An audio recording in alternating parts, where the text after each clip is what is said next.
Mbote batata ba mama bandeko esengo ya koyiba ke boza ebele na banda salon na bino devant vos postes télévisés na bino pona kozela émission na bino oyo ngai ya bino ndeko danu kifula nazali na esengo ya ko présenter yango kola lelo merci. Je ne peux pas citer le nom de cette émission parce que émission oyo ekoleka na ba émission ebele na ba chaîne ebele kaka nena lobela kabino le seul journaliste oyo alobara bosolo pe bosembo oyo alena nombo matin na lobara comme dit la Bible, les restes sont encore là. Nous faisons la différence. Tout ça pour ça là mosala na bosolo pe bosembo pona tout ça la différence na bandeko na biso mususu yango nga na ibisaka bandeko oyo bazora ngolu pe esengo ya kolanda nga soko moni mutako lubalobe aleki yo kozaka na bitude ya kubanga kate akoyi koleka ope na mulai akoyi koleka ope na buzoba akoyi koleka ope na kala alors yango kozalaka na esengo mingi te so bato bakoloba bina leki yo bande donc olekinga te ebise wi olekinga na buzoba parce que buzoba oyo yo salaka ngai mingi na salaka yango te merci nazali na esengo ya koyamba pour la toute première fois je crois na émission na ngai plus de 14 ans de métier que Nazali na yango na tikala ko yamba ina émission na c'est la toute première fois na yamba ina émission ya oyo ngai nazalaka na esengo ya ko présenter sur le podium loba na yo article 15 émission tellement ebele nazali na esengo ya ko yamba mama sanju oyo bande ko ebele boyibi nazako yamba ina émission lelo to kobeta na masolo mais masolo mingi to kobeta na izana croisade na yo yazali ko organiser les 21 journées moko kaka ya mesana na ba à 100 jours, bah journée belé et le critique ngai pourquoi cette fois-ci aponi kaka ezala mukolo moko et pourquoi mingi pe alingaka ko sala ka ba événement mingi na décembre est-ce que Satan a peur ko changer formalité que bana nzambe ba préparer kaya ko attaquer mingi na fin de l'année boko yo bango na émission lelo musana ngolo mbote ya nzambe apambola yo nzambe pe apambola yo boni nzoto boni église na nkolo yo kambaka merci nzoto eza malamu ecclesia pe eza malamu nzambe apambola merci musana nkolo naye komona yo parce que nazali na yoki nazali komona pe na baitando ke nazali komona pe na ba réseaux sociaux nazali organiser le moko munene le 21 oyo à partir à 10h tina 18h et alors que ngai na yebi mingi organiser vraiment moi temps mais pourquoi balo yo ponika ezala mukolo moko merci mukolo moko ndingi ko tikoloba ke tango nyonso ezaka ndenge moko te na oki tango zolobela ke ezala etikala ka momesa noté ni loko moko mais na yebi ke bana nzemba yebi chaque année peut-être na fin de l'année tous aka toujours na mabondeli tous appelé na mukolo ndeka to lansaka et bato ba ebeli mama mingi na ba 100 jours na beli la kaboya to kende bobo to sala butu kende boye donc c'est ça ndenge nzambe azongi mabiso et je peux ba temps ebele to sali ba mabondeli mususu na ba mboka misusu ekeseni na ndenge toza disusu awa na kati ya mboka ya Kinshasa ceux qui na lobi journée moko eza ndenge kolo amemi ninga kambi ngai pour avant même toute la journée oyo ndenge année 2022 bandaki nazali ko lancer toujours 2 jours 3 jours 4 jours kakabongo bato balandi mingi ba mona ke to landi mabondeli mingi na maman depuis janvier to na mars mois d'avril to keti to komi lelo toza toujours na ba prière ya on a lobaki nazo doba mingi penzate nazo ganga mingi penzate mais moke kaka naza ko lancer message surtout que na bato yo batanga mikokwela lipamboli oyo ya mukolo ya mercredi le 21 décembre auto kozala biso na prière awa na église Jésus réponse oyo ezwami na Bandalungwa na quartier Bisengo avenue Bundi 88 à Rechibango donc mercredi kozala mukolo to kozala prière de 10h à 18h. Donc ezaka ka mukolo moko soko tali thème et voilà yambala oyo lipamboli na ngai ekoleka ngate donc yana batu mususu amitunaka nyos mais na sala nini pona minga makambo esimbaka te baze belé basi mibali de ye soki kaka zwi relation malamu faut ka ekima so azuzemi faut ka elonga mobali soko il faut ka akende donc et c'est ça li mbale belé donc amona kaka abungisaka kaka donc ye asimbate ye maboko ezwaka te bato abongo nde na eli bango pour na journée mercredi oyo kake likambo na likambo eza na tango nango bible elobi nzambe atelemisa moto pa lekelaka na nzela moto okoloba peut-être que nzambe amoni nga te mais amoni eza na bato mosusu ya depuis tobandaki janvier 2022 nde tokomi na décembre boye mpona ye à perdre espoir donc azomona que c'est fini donc azali kozela eloko moko boye ko tokomi décembre c'est que effoiré nango do année eko asali sous perte donc avant le 31 décembre le 21 ezali eza journée moko prophétique onga nazoloba ke yo moto mesana koloba nzambe atiki nga nzambe ayoka nga te pourquoi vinanga mpona nini nga makambo esimbaka te yo nde mokolo journée oyo ya moto lobi na thème ya mbala oyo lipamboli na nga ekolekanga te donc cette fois-ci il faut simba na maboko donc nasala mposa bato bazwa décision bato bazo comprendre que nzambe aye mpe mpona bango moni pasi ya Job mpona Job abandaki koyeba ki ata ndenge nini nzambe akosala quelque chose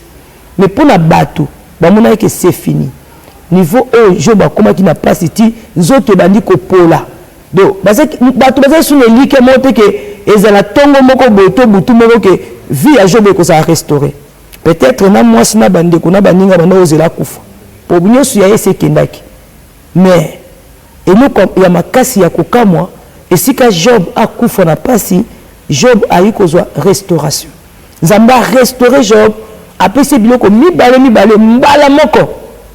donc nde makambo ekosalamela bandeko bazolanda biso oyo babungisi elikia oyo bazoyeba so sensi ya vie na bango te ozotala biso ozolanda biso na émission oyo ndeko mokolo ya mercredi le 21 décembre mercredi déjà oyo tozolanda biso déjà mercredi eza koya déjà le 21 décembre oyo ya mois ya décembre ya année 2022 de 10h à 18h à na bundi 88 arrêt Chibango eza référence donc lipamboli na yo fo simba yambalo ekoleka oti yambalo fiança touro fo kangaye fabala yo zemi ya touro feke na 9 mois donc prier nga na kosala pona yo à travers nzambe na nga ya bomoi oyo aza na nga na kati na alliance oyo apesi ngai makoki ya mokolo ya mercredi le 21 décembre ekozala vraiment miracle pona yo. Voilà. Alors, Moussali Nankolo, Yambala ou Lipamboli Nangai, et le cadre, une question m'est venue en tête, et vous allez Koloba. Tellement, nous avons dit que nous raisonnons qu'il y a Yumuko, ou bien côté qui m'a bon délit, ou bien Kaka, des binoboya, Capobino Patabo, Nzambalim, Yatabo, Kosibiso, tout le monde a un abisson zambete. Puis on devait beaucoup à la rana, et mon le bar,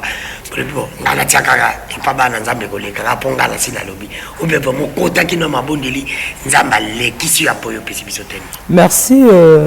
Makamba Molimo, Ezama Sekite. Bonzambe, Basarana Nangote, Okosarana Maramusus, mais Bonzambe. Parce que tous les bika Nzambi sont comme bateau pour Nzambe. Comme il est là, tu es banni. Donc, papa, on a zala mo tous ces voyages dans mobile na comme une avion mo to changer abinga na charge na bino. Deuxième sécurité. On a chassé mozo que les poteaux au dia mo to ici na bongse no place na Paris ba ovanda. Donc tous a déjà na niveau Bunzambe eza makasi et puis Nzambe am to sarana été. Donc ceux tous a thème situnga. Na za moto lelo na pesi ba thème ebele o batu ba copier yango ba mekoli yango ba landi yango tant na lancé 100 jours yoza mona ya Kinshasa ya Congo peut-être non aux autres occasions ko yamba mama te quand même mais olanda maman mona maka maman misala nyoso mama sali na mokili na mboka je crois que oyebi yango parce que nga lo baka yangeza simanda kote mututu a viva mona et akumisa Nzambe soko tali ba thème na pesa tout temps na lancé 100 jours ba tebele ba na kolanda ndenge nini 100 jours mais soko ko mona na suka aux amants la Kinshasa des journalistes presque tout balanda mamba 100 jours ba ba 50 ba 200 mukili mobimba et on peut 100 jours payer y bana pe na kombo wa notika lelo ah oui parce que ça et ça lelo vraiment il fallait et ça le mabongo parce que eza eloko yo e sungi mutu nyonso ngate na mi pesa mama 100 jours mais batu ba benga mama 100 jours mais ngana lancer qui na sali jeune ya 100 jours 100 jours yango litika lelo référence donc tika moki eza bambo comme ça maman malela batu ba ebité ka mama 100 jours na mundela ebina ba ebika mama 100 jours donc on a ebani partout donc Nzambazo lokumu po ngaza na mwana mboka nga utamboka na Kinshasa mais Nzamba salinga apesinga tina na ye ko mi pese pa na ye ngana loba nini Baptême nyonso nga na pesa baptême ebe na yoka bato bazolimbola ka mingi ate nazali na poto mosanza moko ayebisinga mama basali thème na nga thème na kota likambo nanga je crois que obi na yemba nzembo moko e pambola ezaka na mateya te ezaka na jeune te mama meme na nzembo esalaka succès voilà c'est quoi ayebisinga mutu mazo sala thème na yo akomosa lango ba édition nga non problème te nga naza moko nzamba salanga nga na mekola bato te na tikala jamais komekola mutu ke nazo mais na mona meme ngai ti na basango bolimbisanga ba landa tout mama sange même na niveau ba stade tout nyonso na mona ke mutu tout amekola mama donc ezangolu nzamba pesi biso na mobile nanga portrait maclonti donc thème oyo na loba na mukuse eza thème oyo ezoloba na makambo ezo ko kipe bato mama zali intercesseuse mondiale naza moko na priya kadonga vinanga eza pona ko bondela pona bato namonaka ba makambo ebele oyo ezo kipe peuple pour nga naza mutu ya peuple naza mutu ya bato voilà yango monike makambo nyonso eza na kati ya bato eza epa na nga nazo yeba ndele mwe na lelaka na pesaka ba thème oyo selon molimo mo santo ndenga zo kambanga ke pesa thème oyo pona nini parce que nzambe amonaka kolela na biso ayebi peut-être yo moko koloba ke nzamba yoki yote masa yoki mais à utiliser mutu moko po yo sani ozo solution à vie nao donc comme nga na zanzela oyo nzambe alekela po abikisa bato na lokola apesinga likaba ko bondelela bato yango apesa nga ba thème oyo zo landisama na makambo eza ko peser surtout na moment na temps pour na peuple na ye et voilà nini thème oyo eza pona bato ebele o bazolanda biso o bazoloba ya solo ngai pe na bungisa na lekisa mais cette fois-ci maman zoloba il faut na simba oyebi ya to vivre mambo ebele ngasi na mona nzambi na bandenge ebele na yokaye na ba témoignage ba croisade to sali ebele be na mona ba miracle moko on atteint na habité si mto nzambi azala te na habité nzamba azali asalaka nini apesi te nini asali te nini asimbi sibiso te azana bomo ya zali donc yona yisa bana nzambe ke soki oluki nzambe te na ba dimension ya likolo otika pe komona te parce que mutu nam tozana bitumba na ye yana ba bitumba mususu ezo permettre yo te ke okoma wana mais yo moko zo tala faut koma wana je crois faut ça ni il faut utiliser ba capacité parce que mutu nyonso ana quelque chose on nzamba tchakati na donc ndengo za bo mutu aleki azati ndengo otikolo azana ete mais ozana ba capacité na yo ozana ba don na yo ozaka yo po mutu azaka moko baza dete mais ce que soki po olingi ko utiliser o ezakati na ote otika mobola okufi pe mobola otika pe mutu apasi otika pe na ndenge bato bazo traiter yo mais ce que utiliser ba capacité zakati na yo frère osomba mituka oko voyager oko tonga pe banda ko sans okota loge eza facile avec Jésus de Nazareth. aye lisusu mwasi oyo nzambe atelemisa mwasi oyo nzambe apesa nguya banda bomwana na ye ti lelo yende mama Esther Malela Londi mama Sanjou la femme de foi la femme de feu la femme remplie par l'onction divine ye alobaki akotika te akolemba pete aussi longtemps que bana nzambe naloba simbi lipamboli na bango na maboko te bademo baza na problème yoka bien mokolo eza kaka mokolo munene pona vina yo dati pe eza kaka moko mercredi le 21 décembre 2022 oyo eza journée très spéciale le seul et l'unique journée prophétique yoka église Jésus Réponse ebongisi mokolo kaka moko oyo kozala journée de jeûne et de prière journée de délivrance et de guérison miracle teme tobe suka mama likambo yango ezali ya mbala oyo na kosimba lipamboli na ngai na maboko mama Sanjou alobi ya mbala oyo lipamboli na yo ekoleka yo te okosimba yango na maboko yango ekobanda mokolo ya mercredi le 21 décembre 2022 na ngonga ya 10h kino 18h yango nabengisi bafamille nabengisi bino bapapa bamama bilenge boya suka ya mbula ezalaka na makambo ebele boya tobondela elongo na mama Esther Malela Londi mama 100 jours. Bino moko boyebi ndenge nzambe na ye aitilizaka ye puissamment. Nzambe na ye abalisa, abotisa, apesa misala, asekwisa, baveugle bamona, bato babwaka babeki, bato ya mbasu babika, mokili mobimba babika loboko ya nzambe ya mama Esther. Bakontina nyonso batatola. Na bondeli yo pe na conseiller yo yaka na eta ya jeune. Okopesa nga raison pe kotemoye ndenge baninga nyonso bapesa ba témoignage. Na bengisi yo mokolo ya mercredi le 21 décembre 2022 oyo na ngonga ya 10h. Église Jésus Réponse yango ezomi na avenue Bundi numéro 88 na Bandal Bisengo arrêt Tiban référence ezali Kin Marché. Soki okiti na Kin Marché otali na ngambo okomona bano ya mama 100 jours afungola maboko pona koyamba mokili mobimba. Otamboli dans une minute otuni avenue Bundi numéro 88 okombi oye to bondeli elongo na mosako na nzambe pe ozui solution na makambo na yo nyonso. Nzambe ya mama Esther Malela Londi apambola bino. Mais Moussa Nakol, est-ce que vous vous rendez compte que les loyaux bana na nzambe oyo bino ba pasteur parce que nous en général na Congo bozali ko conduit. Est-ce que baza encore la confiance na bino ya komona que même rite même le koloto kotambola presque chaque décembre tout monde a ba séminaire na ba église mais tout ça ba séminaire année ou tout zongili séminaire année prochaine rien ne change. Les Congolais bazaka na pasi mutago peloko aluka ki azwa kité mais si moya année ko ya pour continuer sur est-ce que un bobinga kabo ozala encore na confiance que non batu bakoya kaka et batu bakokwa ke ambalo aussi simbité après sa chance demain ou après demain ça pas. Ah oui, biso toza ba panzi sango comme yoza pe mo panzi sango na ndenge ya ba itando ikie eza pasi okanga likabuna yo polo ba qu'est-ce que bato ba yoka kinga to ba yoka ngati parce que lobi na loba ki lobi kuna loba te non parce que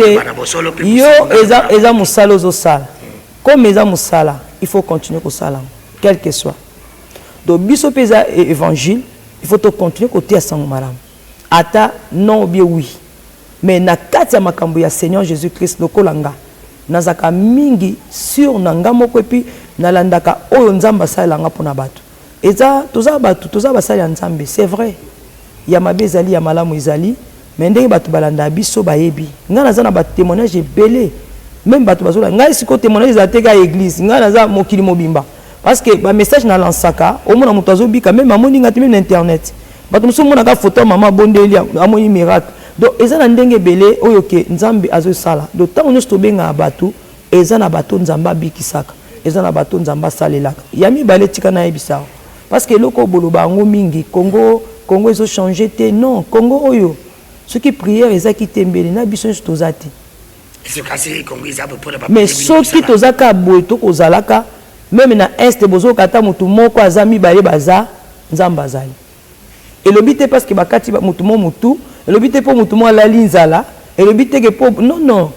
tozo bika na ngolu ya nzambe na Congo. Mais maman eba bengaka mingi makamambo kata ba prier namona yo sambela rapona peuple mais pona moi batu makambo nomi makamambo ka vraiment namona bapenza to sambela kale ba benga balinga ba pasteur namona ko mingi to ya vraiment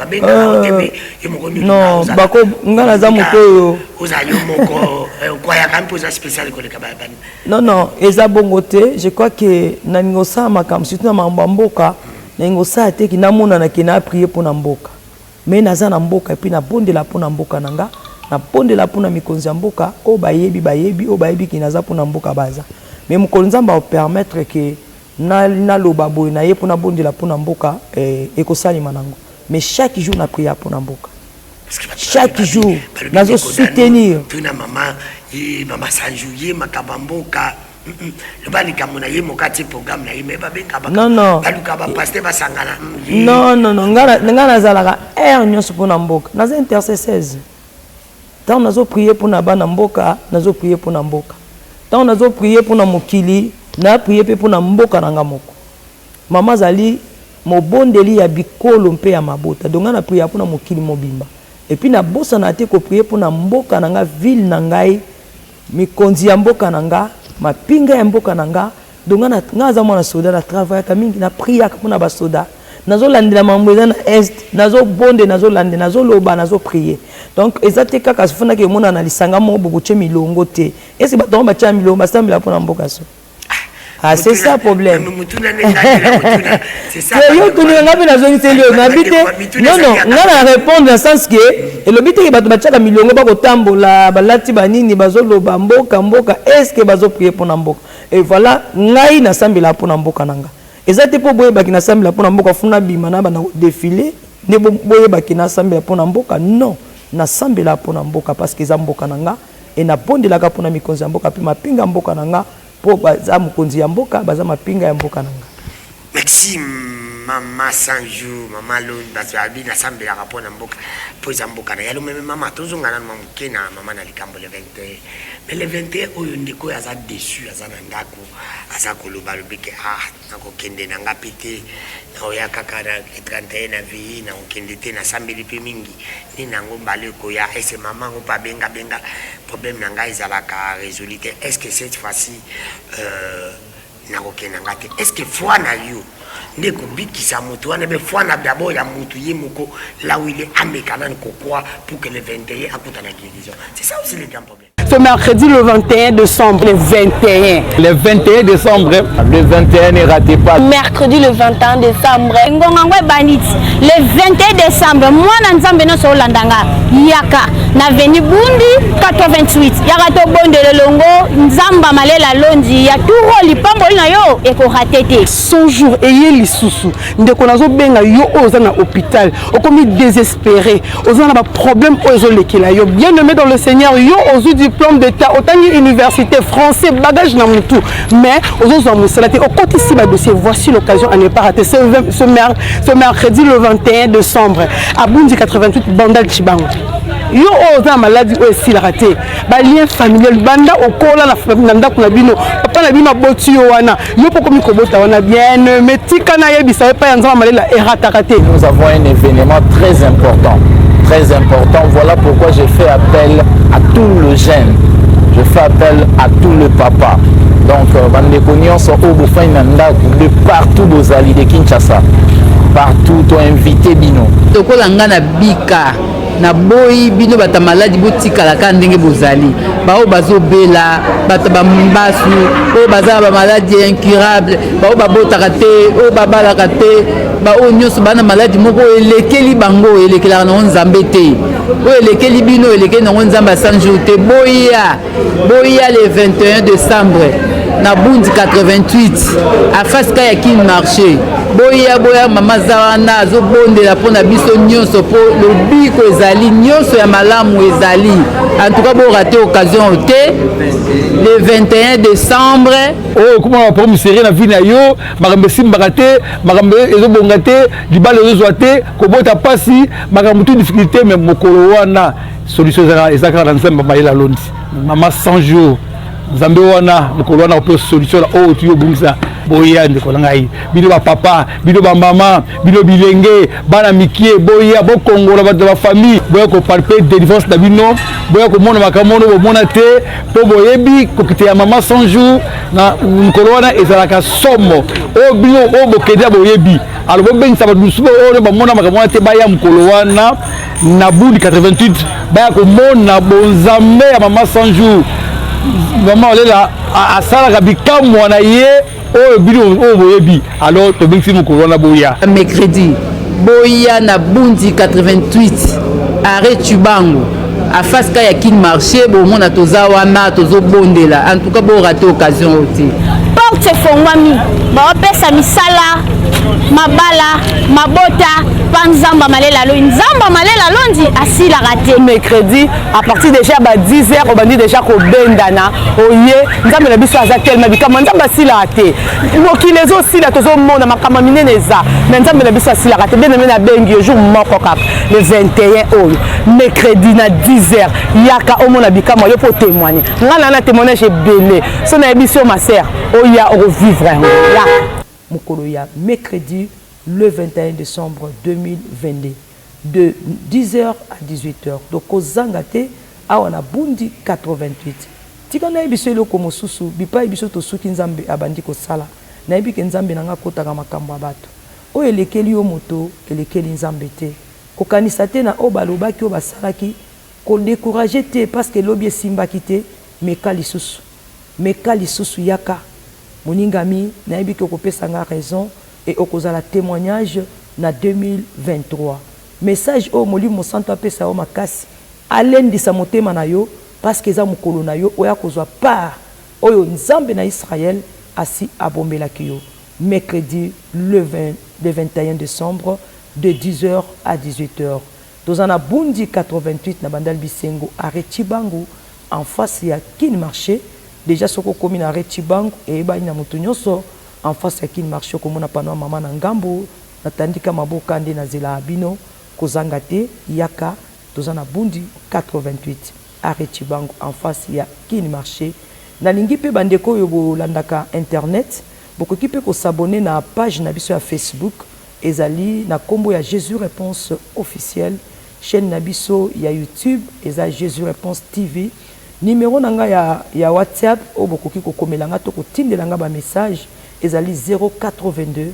23 44 233 0422 23 44 233 nzambe na lola pambola bino mokolo munene ya munene ezali mercredi le 21 décembre donc eza mokolo na yo eza ya yo muto olandinga siko yo muto zo yokanga yo muto libako ekweli yo ozwi message oyo ya mokolo ya mercredi le 21 décembre 2022 moninga mi kozanga te pe kotikala te yaka beta ta makolo ndeko moko aloba nanga mama na lando na croisade moko na masina na makolo na yebisi mosi nanga nakende na landa mama 100 jours même toza na mbongo transporter moi si atikali mama na beti makolo na ye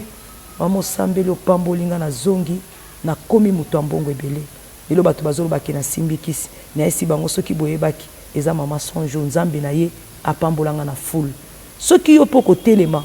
obeti makolo olobi eza mokolo na yo okozala pe na témoignage po yanga nzambe na ngai rataka te ekorate jamais na vie na yo yo mutu okoya awa neka koyela wana yebaki okopambolama e nzambe na likolo apambola bino. Merci na bandeko nyonso bala landaki biso de partout. Merci na équipe technique ezalaki au foule au moulin pour que tout le monde na kitoko na bandako na bino. Le travail qui a été fait par l'homme a été toujours 8%. Ngaya bino ndeko danu ki fula na zalaki na présentation ya émission lelo na yambaki pona bino. Maman 100 jours oyo bino nyonso boyebi pona ko préparer mokolo moko kaka le 21 décembre mercredi oyo azali ko préparer croisade munene na kati ya église na yo za na bandalungwa bandeko nyonso ya komina bandalungwa oyebi oyo balobaka balobi bana bandali Paris esala na bosolo pe busembo bana nyonso kitambo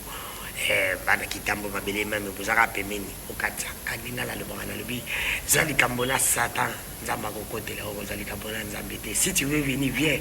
parce que toi-même tu as un Dieu nous avons ça à travers la prière là-bas il n'y a pas pasteur il faut pas avoir si tu n'as plus confiance aux hommes de Dieu mais ça quand même la confiance là comment le reste sont encore là comme dit la Bible